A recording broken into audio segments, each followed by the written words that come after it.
Hi everyone. आज के video में देखेंगे साइकोलॉजी यूनिट 1 का most important topics definition, scope, utility, study, method of psychology, जो आपके सिलेबस का पहला टॉपिक्स है और आपको साइकोलॉजी पूरा स्टार्ट से एंड तक पढ़ाया जाएगा आपके सिलेबस के अकॉर्डिंग। तो चलिए शुरू करते हैं आज का पहला क्वेश्चन। लेकिन उससे पहले आपको पता होना चाहिए, अगर आप बीपीएससी स्टेट या यूपी पीजीटी की तैयारी कर रहे हैं तो आपके सिलेबस के अकॉर्डिंग हमने 2000 से ज़्यादा टॉपिक वाइज एमसीक्यू रेडी करा है, जिससे आप टॉपिक वाइज प्रैक्टिस कर सकते हो।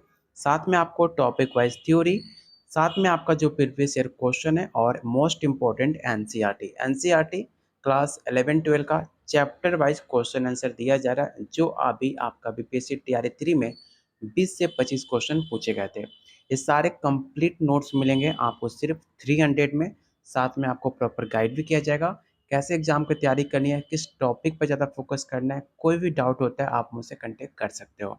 इस अगर आप इंटरेस्टेड हो लेने के लिए तो आज ही इस नंबर पे व्हाट्सअप करके इस कंप्लीट नोट्स को आप ले सकते हो, जो डेली बहुत सारे बच्चे ले रहे हैं।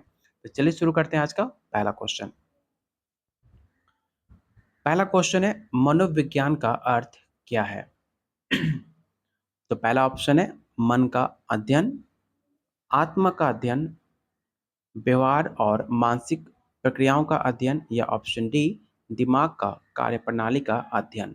तो ध्यान से ऑप्शन को रीड कीजिए और बताइए क्वेश्चन फर्स्ट का राइट आंसर क्या होगा। तो क्वेश्चन वन का जो राइट आंसर होगा ऑप्शन नंबर सी हो जाएगा। याद रखिएगा, मनोवैज्ञानिक एक विज्ञान है जो कि मानव और पशुओं के व्यवहार और मानसिक प्रक्रियाओं का अध्ययन करता है। अगला क्वेश्चन, मनोविज्ञान की परिभाषा निम्नलिखित में किसने दी है? काफी आसान क्वेश्चन है। पहला ऑप्शन है William James, Sigmund Freud, William Wundt, या ऑप्शन डी है बोरिस सिडिस।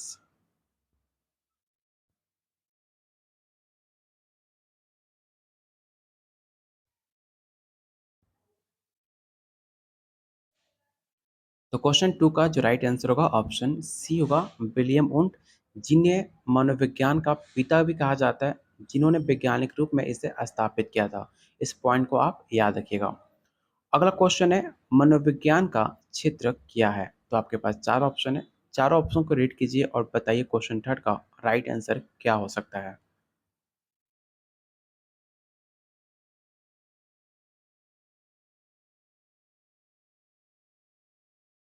तो क्वेश्चन थर्ड का राइट आंसर होगा ऑप्शन सी, मानसिक प्रक्रियाओं का और व्यवहार का अध्ययन। क्वेश्चन नंबर फोर है, मनोविज्ञान का कौन सा अध्ययन विधि में पर्यवेक्षण का उपयोग होता है?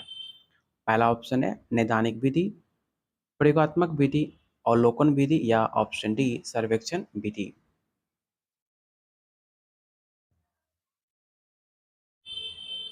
तो क्वेश्चन फोर का जो राइट आंसर होगा ऑप्शन सी होगा, अवलोकन विधि, जिसके अंदर शोधकर्ता व्यक्तियों के व्यवहार के सीधे पर्यवेक्षण करता है। Option C. मनोविज्ञान का मुख्य उद्देश्य क्या है? भविष्यवाणी करना, विश्लेषण करना, नियंत्रित करना, या ऑप्शन डी है उपरोक्त में से सभी।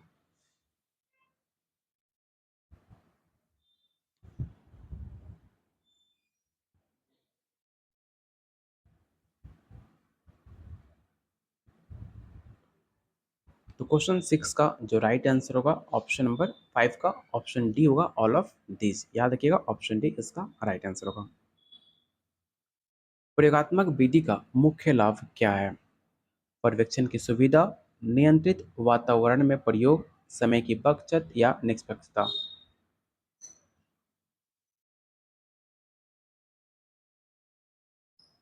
तो क्वेश्चन सिक्स का जो राइट आंसर होगा ऑप्शन बी होगा, नियंत्रित वातावरण में प्रयोग, जिसके अंदर आप परिस्थितियों में मनोवैज्ञानिक कारकों का अध्ययन भी कर सकते हो। ऑप्शन नंबर बी इसका राइट आंसर होगा।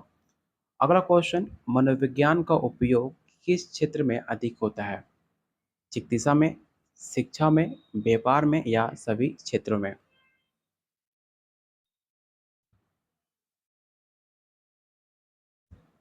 तो इसका राइट आंसर होगा ऑप्शन नंबर डी, सभी क्षेत्रों में। याद रखिएगा कि मनोविज्ञान का उपयोग चाहे वो चिकित्सा हो, शिक्षा, व्यापार, अन्य क्षेत्रों में व्यक्तियों के व्यवहार को समझने और उसे सुधारने के लिए किया जाता है।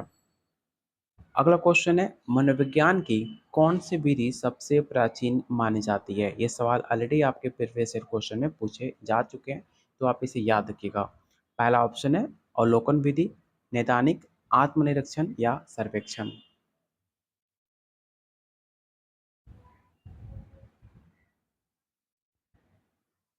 तो इसका राइट आंसर होगा ऑप्शन नंबर सी, आत्मनिरीक्षण। याद रखिएगा, आत्मनिरीक्षण विधि में व्यक्ति अपनी मानसिक स्थितियों को निरीक्षण करता है और इसे प्रारंभिक मनोविज्ञान में महत्वपूर्ण माना गया है। अगला क्वेश्चन, मनोविज्ञान के अनुसार सीखने की प्रक्रिया का मुख्य सिद्धांत कौन सा है? चलिए पहले इसका ऑप्शन देख लेते हैं।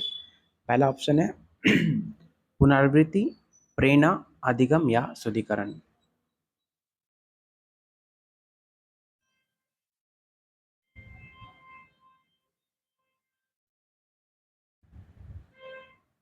तो क्वेश्चन 9 का जो राइट आंसर होगा ऑप्शन नंबर डी हो जाएगा, शुद्धिकरण।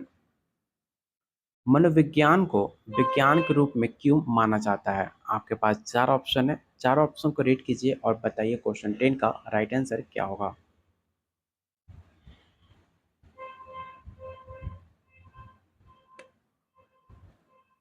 तो इसका राइट आंसर होगा ऑप्शन नंबर डी। मनोविज्ञान को विज्ञान के रूप में इसलिए माना जाता है क्योंकि इसमें प्रयोगात्मक विधि और गणितीय विश्लेषण का उपयोग होता है। अगला क्वेश्चन, मनोविज्ञान का प्रयोगात्मक विधि में क्या भूमिका होती है? व्यवहार का अध्ययन, पर्यवेक्षण, संवेदी अनुभव का परीक्षण या समस्या समाधान। तो आप जल्दी से मुझे इसका आंसर बताइए।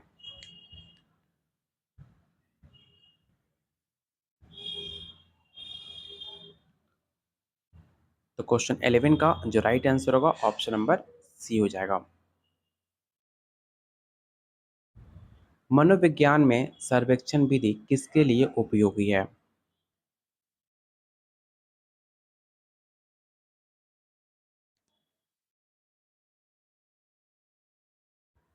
तो क्वेश्चन 12 का जो राइट आंसर होगा ऑप्शन नंबर ए हो जाएगा, व्यक्तियों के समूह का अध्ययन, जो कि किसी भी सर्वेक्षण विधि में एक बड़ा समूह लेकर उनके व्यवहार और मानसिक प्रक्रियाओं का अध्ययन किया जाता है, इसे आप याद रखिएगा। अगला क्वेश्चन है, मनोविज्ञान के अध्ययन की किस विधि को तुलनात्मक विधि भी कहा जाता है? पहला ऑप्शन है आत्मनिरीक्षण विधि, अवलोकन विधि, प्रयोगात्मक विधि या ऑप्शन डी है तुलना विधि।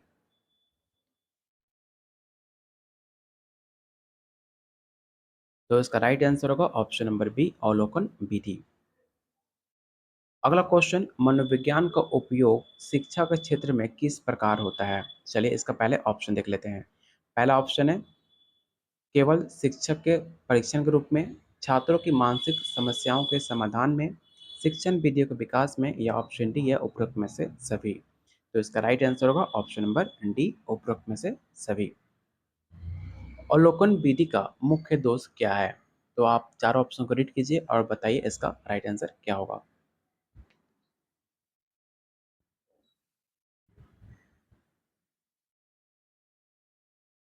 तो इसका राइट आंसर होगा ऑप्शन नंबर बी। अवलोकन विधि में परिणाम पर्यवेक्षक की व्यक्तिगत व्याख्या पर निर्भर करते हैं, जिसमें निष्पक्षता की कमी हो सकती है। मनोविज्ञान की आत्मनिरीक्षण विधि का मुख्य दोष क्या है? तो जल्दी से ऑप्शन रीड कीजिए और बताइए इसका राइट आंसर क्या होगा।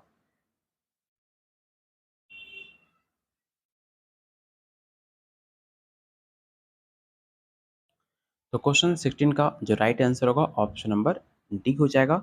आत्मनिरीक्षण विधि में व्यक्ति अपने ही मानसिक अनुभव का निरीक्षण करता है, जिससे ये व्यक्तिगत और कभी कभी अप्रायोगिक भी होती है। मनोविज्ञान में प्रेरणा किसे कहा जाता है? काफ़ी मोस्ट इम्पोर्टेंट सवाल है, याद रखिएगा। मनोविज्ञान में प्रेरणा वो आंतरिक बल है जो व्यक्ति को कार्य करने के लिए प्रेरित करता है। एक्सटर्नल मोटिवेशन है ऑप्शन सी। प्रयोगात्मक विधि में स्वतंत्र चरों का क्या अर्थ है? याद रखिएगा, अभी तक आपने वीडियो को लाइक नहीं किया है तो प्लीज़ वीडियो को लाइक एंड शेयर आप ज़रूर करना, क्योंकि जो भी आपका सिलेबस है, एग्ज़ाम से पहले सारे सिलेबस को टॉपिक वाइज काफ़ी व्याख्या सहित आपको कराया जाएगा। इस एफर्ट के लिए प्लीज़ वीडियो को लाइक एंड शेयर आप ज़रूर करना, क्योंकि आपका एक लाइक हमें काफ़ी मोटिवेट करेगा आप लोग के लिए डेली और बेहतरीन क्वेश्चन लाने के लिए, जिसे आप फ्री ऑफ कॉस्ट यूट्यूब पे आप अपना टॉपिक वाइज प्रैक्टिस कर सकते हैं। और अपने एग्जाम को और अच्छे से तैयारी कर सकते हैं। तो प्लीज़ सारे लोग वीडियो को लाइक एंड शेयर आप जरूर करना। क्वेश्चन 18 का जो राइट आंसर होगा ऑप्शन नंबर ए होगा। स्वतंत्र चर वो चर होता है जिसे प्रयोग के दौरान नियंत्रित या बदलकर परिणाम पर उसका प्रभाव देखा जा सकता है। क्वेश्चन नंबर 19, मनोविज्ञान में सीखने की प्रक्रिया का अध्ययन किस विधि से किया जाता है? तो पहला ऑप्शन है अवलोकन विधि, ऑप्शन बी है आत्मनिरीक्षण विधि, ऑप्शन सी है प्रयोगात्मक विधि या ऑप्शन डी तुलनात्मक विधि। तो क्वेश्चन 19 का जो राइट आंसर होगा ऑप्शन नंबर सी होगा प्रयोगात्मक विधि। मनोविज्ञान का उपयोग चिकित्सीय क्षेत्र में किस प्रकार किया जाता है? जल्दी से ऑप्शन रीड कीजिए और बताइए क्वेश्चन 20 का राइट आंसर क्या होगा।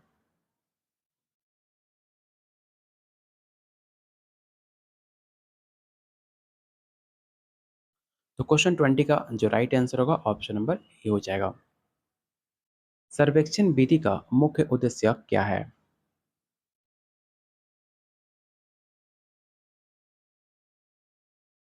तो क्वेश्चन 21 का जो राइट आंसर होगा ऑप्शन नंबर सी होगा। सर्वेक्षण विधि का उपयोग बड़े समूह की आदतों, विचार और व्यवहार का अध्ययन करने के लिए किया जाता है, इसे आप याद रखिएगा। अगला क्वेश्चन, संज्ञानात्मक मनोविज्ञान किसका अध्ययन करता है? भावना का, स्मृति और सोच का, व्यवहार का या ऑप्शन डी है प्रेरणा का।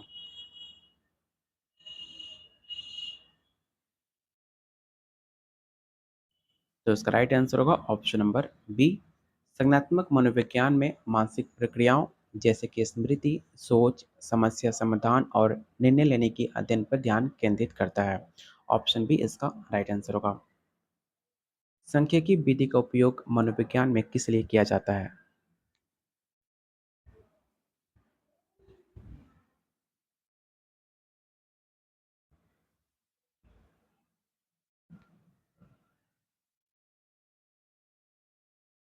तो इसका राइट आंसर होगा ऑप्शन नंबर बी, डाटा का विश्लेषण के लिए।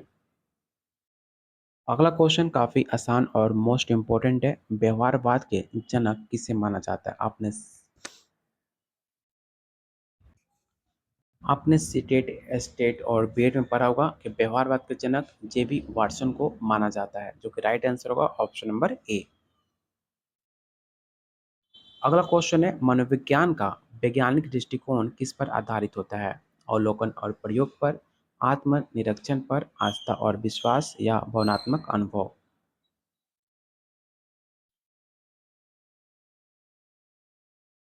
तो इसका राइट आंसर होगा ऑप्शन नंबर ए अवलोकन और प्रयोग, जो कि मनोविज्ञान में वैज्ञानिक दृष्टिकोण अवलोकन और नियंत्रित प्रयोगों पर आधारित होता है, जिससे निष्पक्ष परिणाम प्राप्त होते हैं। अवधारणात्मक क्षेत्र किससे संबंधित है? ध्यान से, स्मृति, दृष्टि और श्रवण या ऑप्शन डी है मनोविकार।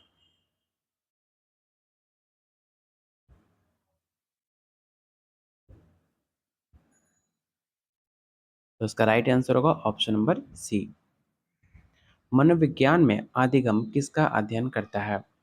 पहला ऑप्शन है सोच की प्रक्रिया, ऑप्शन बी है व्यवहार में बदलाव की प्रक्रिया या ऑप्शन सी मानसिक विकारों का निदान या भावनाओं का अध्ययन।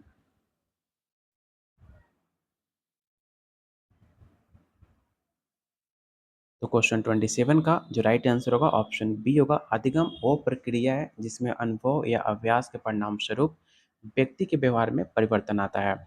अगला क्वेश्चन है मनोविज्ञान में मानसिक प्रवृत्ति का अध्ययन किस विधि से किया जाता है? अवलोकन विधि, प्रयोगात्मक आत्मनिरीक्षण या नैदानिक डायग्नोस्टिक विधि।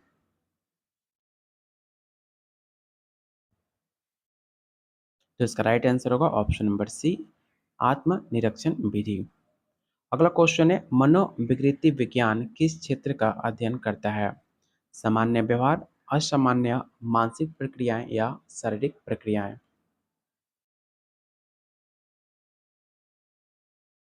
तो इसका राइट आंसर होगा ऑप्शन नंबर बी असामान्य व्यवहार, जो कि मनोविकृति विज्ञान में मानसिक विकारों और असामान्य व्यवहार का अध्ययन किया जाता है। और आज का लास्ट क्वेश्चन आपको बताना है कि मनोविज्ञान के कौन से क्षेत्र का उपयोग शिक्षा के क्षेत्र में अधिक होता है? नैदानिक मनोविज्ञान, विकासात्मक, शैक्षिक या प्रयोगात्मक मनोविज्ञान। आंसर बताने से पहले अभी तक आपने वीडियो को लाइक नहीं किया है तो प्लीज़ वीडियो को लाइक एंड शेयर आप जरूर कर देना। क्वेश्चन 30 का जो राइट आंसर होगा ऑप्शन नंबर सी होगा, शैक्षिक मनोविज्ञान। अगर आपके पास कोई टॉपिक है तो कमेंट बॉक्स में जरूर मेंशन कीजिएगा, अगले वीडियो उस टॉपिक पे हम जरूर टॉप 30 क्वेश्चन व्याख्या सहित आपके लिए लाया जाएगा। तो क्वेश्चन 30 का जो राइट आंसर होगा ऑप्शन सी, शैक्षिक मनोविज्ञान का उपयोग शिक्षा के क्षेत्र में छात्रों को सीखने की प्रक्रिया, समस्याओं का शिक्षण, वीडियो का अध्ययन के लिए किया जाता है। तो ये रहा आज का टॉप 30 मोस्ट इंपॉर्टेंट क्वेश्चन जो आपके सिलेबस के अकॉर्डिंग काफ़ी ज़्यादा इंपॉर्टेंट है। अगले वीडियो किस टॉपिक पे आप देखना चाहते हैं, ज़रूर वीडियो खत्म होने के बाद उस टॉपिक का नाम आप मेंशन ज़रूर कीजिएगा। तब तक के लिए वीडियो को लाइक एंड शेयर आप ज़रूर करना। अगर आप पेड नोट्स लेने में इंटरेस्टेड हो तो आज ही इस नंबर पे आप मुझे व्हाट्सएप करके टॉपिक वाइज आपके सिलेबस के अकॉर्डिंग 2000 से ज़्यादा एमसीक्यू, साथ में topic wise theory, previous year question answer, साथ में most important NCERT chapter wise class 11-12 का क्वेश्चन आंसर दिया जा रहा है सिर्फ 300 में, जो आपके सिलेबस को पूरा कंप्लीट करता है और आपकी पूरा एग्जाम की तैयारी आप इससे कंप्लीट कर सकते हो। अगर आप इंटरेस्टेड हो तो आज ही इस नंबर पे व्हाट्सएप करके इस कंप्लीट नोट्स को आप ले सकते हो जो डेली बहुत सारे बच्चे ले रहे हैं। मिलते हैं बहुत जल्द अगले वीडियो में, तब तक के लिए कीप वॉचिंग, कीप शेयरिंग।